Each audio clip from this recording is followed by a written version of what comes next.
नमस्कार साथीहरू। आज फेरि पनि म चीन र भारतलाई छुने नछुने नेपालको प्रदेशहरूको बारेमा सामान्य जानकारी दिनको लागि यहाँ उपस्थित भइसकेको छु। अब भिडियोतर्फ लागौँ साथीहरू। चीनलाई मात्र छुने प्रदेश एकवटा रहेको छ, त्यो भनेको कर्णाली प्रदेश हो। कर्णाली प्रदेशले चीनलाई मात्र छुन्छ साथीहरू।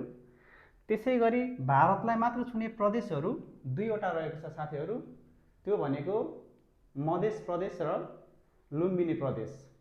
यहाँ नम्बरिङ पनि गरिएको छ, 2 भनेको मध्य प्रदेश, 5 भनेको लुम्बिनी प्रदेश। त्यसै गरी दुवै देशलाई छुने प्रदेशहरू, भारतलाई पनि छुने चीनलाई पनि छुने प्रदेशहरू जम्मा कति रहेको छ? 4 वटा रहेको छ साथीहरू। त्यो भनेको 1 नम्बर प्रदेश भनेको कोशी प्रदेश, यो 3 नम्बर प्रदेश भनेको बागमती प्रदेश, 4 नम्बरको प्रदेश भनेको यो गण्डकी प्रदेश र यो 7 नम्बरको प्रदेश भनेको सुदूरपश्चिमाञ्चल प्रदेश हो साथीहरू। त्यसै गरी चीनलाई छुने प्रदेशहरू जम्मा 5 वटा रहेको छ साथीहरू। यो कसरी सम्झिने त? चीनलाई छुने प्रदेशहरू 5 वटा रहेको छ। अब यो कसरी सम्झिनुहुन्छ? अब यहाँ हेर्नुहोस् साथीहरू, दुवै देशलाई छुने प्रदेशहरू 4 वटा रहेको छ र चीनलाई मात्र छुने प्रदेश 1 वटा रहेको छ। यो दुईटै जोड्दाखेरि चीनलाई छुने प्रदेशहरू आउँछ साथीहरू। त्यसै गरी भारतलाई छुने प्रदेशहरू 6 वटा रहेको छ। अब भारतलाई मात्र छुने प्रदेश 2 वटा, दुवै देशलाई छुने प्रदेशहरू 4 वटा गर्दाखेरि 6 वटा भयो। अब यो यसरी सम्झिनु भयो भने तपाईँलाई एकदम सजिलो हुन्छ साथीहरू। यो 1 नम्बर प्रदेश, 3 नम्बर प्रदेश, 4 नम्बर प्रदेश, 7 नम्बर प्रदेश, 2 नम्बर प्रदेश, 5 नम्बरको प्रदेश गरेर यो 6 वटा तपाईँको प्रदेशले चाहिँ भारतलाई छुन्छ है। त्यसै गरी चीनलाई नछुने प्रदेशहरू भनेको 2 वटा रहेको छ, त्यो भनेको मध्य प्रदेश र लुम्बिनी प्रदेश। यसले के गर्छ त? भारतलाई मात्र छुन्छ, चीनलाई छुँदैन है। त्यसै गरी भारतलाई नछुने प्रदेश भनेको 1 वटा रहेको छ, त्यो भनेको कर्णाली प्रदेश हो। कर्णाली प्रदेशले चीनलाई मात्र छुन्छ, भारतलाई छुँदैन साथीहरू।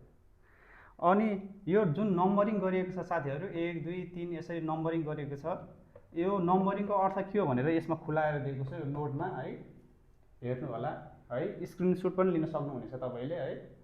यहाँ हेर्नुहोस्, 1 2 3, 1 भनेको कोशी प्रदेश, 2 भनेको मध्य प्रदेश, त्यसरी तपाईँको यहाँ यसको अर्थ पनि यहाँ दिएको छु नोटमा है साथीहरू।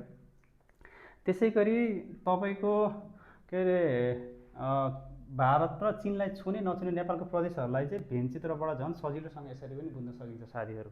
अब यहाँ यतापट्टिको भाग चीन हो, यो तपाईँको चीन, यो भारत।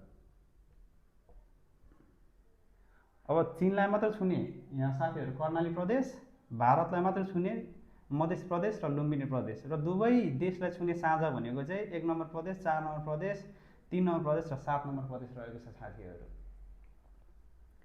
आजका लागि यति नै साथीहरू। अब अर्को भिडियोमा नेपालको भूगोलबाट सामान्य ज्ञानको रूपमा सोधिने एकदम महत्त्वपूर्ण च्याप्टरको बारेमा चाहिँ भिडियो बनाएर ल्याउने नै छु। योभन्दा अगाडि बनाएको भिडियो मन पराइदिनु भयो, त्यसको लागि तपाईँलाई धेरै धेरै धन्यवाद।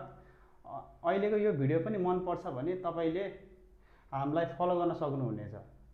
तपाईँले फलो गर्न सक्नुहुन्छ, यसका लागि चाहिँ आयो तयारी